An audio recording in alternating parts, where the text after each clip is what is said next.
Ղարաբաղի շարժումը շարունակում ենք, թե չենք շարունակում։ Եթե շարունակում ենք, դա պատերազմ է։ Հայաստանի վարչապետը կրկին վախեցրել է հնարավոր պատերազմով, եթե իր քաղաքական ուժը չընտրվի հունիսին սպասվող խորհրդարանական ընտրություններին։ Խաղաղության կուսակցություն եւ պատերազմի կուսակցություն։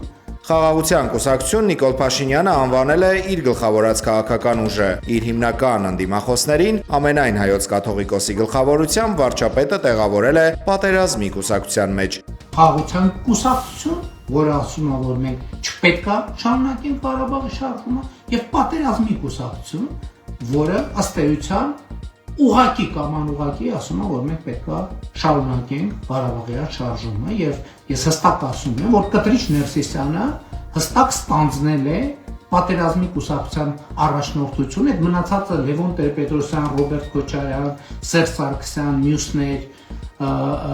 տեղավորվում են այս տրամաբանության տակ։